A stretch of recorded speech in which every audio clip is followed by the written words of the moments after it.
దాన్ని సతీ సహగమనం అన్నారు.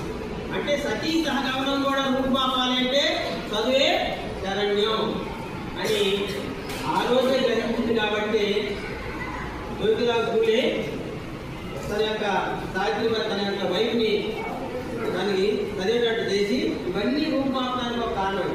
అలాగే చదివేదానికి లోకజ్ఞానం తెలియదు, ఎవరు ఏం చెప్తే జనాలు వచ్చింది.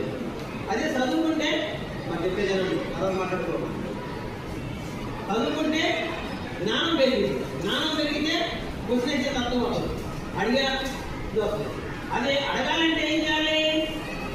చదువుకోవాలి.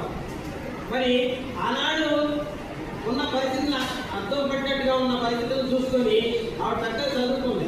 మరి ఈనాడు అదే మీద వెళ్ళిపోతాం మనం.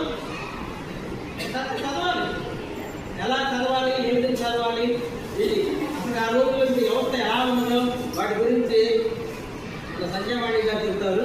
జాగ్రత్తగా